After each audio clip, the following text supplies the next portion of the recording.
El tema que nos ocupará en los minutos siguientes podría estar relacionado con los locutores o locutoras, con las actrices o actores, con los cantantes. Sin embargo, podría, digamos que influir en cualquier persona. De manera que hoy vamos a estar conversando acerca de las disfonías o conocidas ronqueras. Nosotros hemos invitado en esta jornada Hola Habana a la doctora Yaimara Barbán Mesa, quien es especialista en logopedia y foniatría. Bienvenida a usted a Hola Habana, un gusto tenerla con nosotros. Buenas tardes a los queridos televidentes. Sí, hoy estaremos hablando acerca de las disfonías o ronqueras, un motivo de consulta tan frecuente en nuestras instituciones, ya sea de foniatría o en la especialidad de otorrinolaringología. Específicamente, ¿qué es la disfonía? La disfonía es la que causa exactamente afectación del timbre vocal. O sea, cada ser humano tiene una voz que nos identifica y por tanto, cuando hay afectación del timbre, enseguida podemos decir que el paciente tiene una ronquera, lo que comúnmente conoce la población. A veces pasa imperceptiblemente, otras veces las personas dicen, ay, estás ronco, te ha cambiado el tono de la voz, el timbre de tu voz, pero bueno, realmente hasta que no se consulta a un especialista, no se define la causa de esto. A veces escuchamos decir, estoy afónico o afónica. ¿Es lo mismo que la disfonía? No, no es lo mismo. No es lo mismo. Afónica, ya lo dice, ausencia.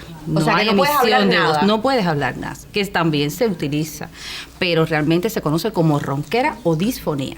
O sea, son dos cosas totalmente diferentes. Y frecuente en la población.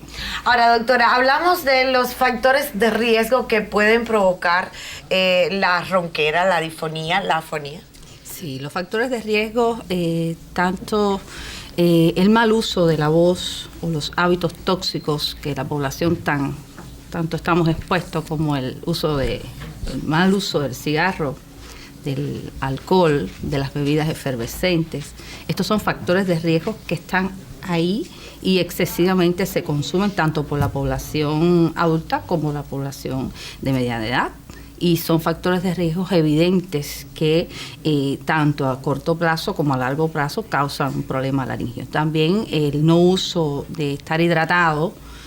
Hay que estar hidratado, ¿por qué? Porque las cuerdas vocales son las que más sufren, que son exactamente las que se afectan para que aparezca la disfonía.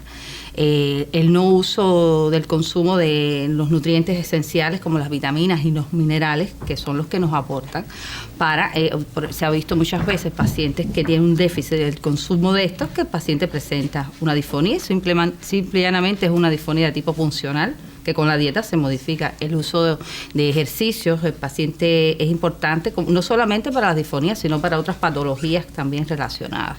Hay pacientes que no conocen, por ejemplo, que el consumo excesivo de irritantes, por ejemplo, el vinagre, el consumo de estas sustancias químicas que se utilizan mucho para cocinar, los sazones, es más práctico utilizarlo, pero realmente causan gran problema después, sobre todo si el paciente tiene una base alérgica.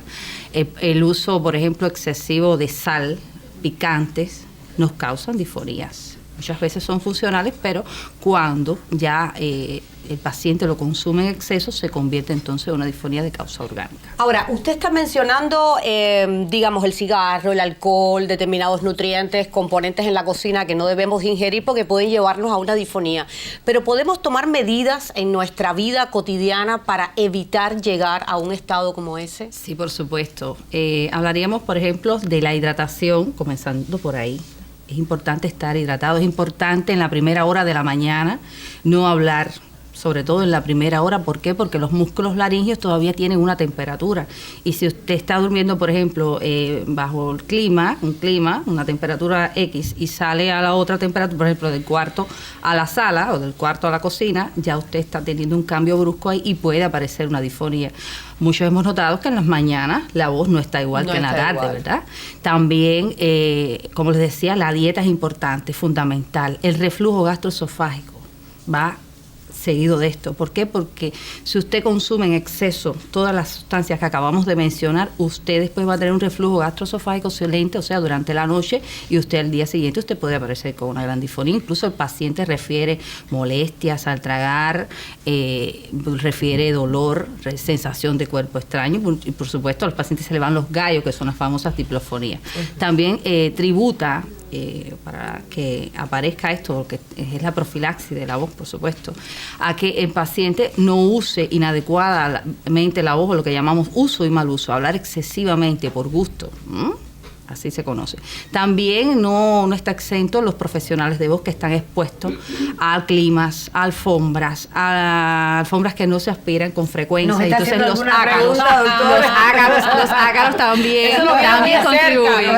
Sí. Pero bueno, son también medidas profilácticas. Por eso es importante el uso del nasobuco para muchos locales cerrados. No solamente ustedes, sino también los maestros que se exponen al polvo de tiza, al humo del ambiente. O sea, si usted vive cerca de una calzada, ese hollín que está constantemente entrando a su faringe, usted va a tener una disfonía después. ¿Tiene tratamiento la disfonía? Sí, por supuesto, tanto para las funcionales como para las orgánicas.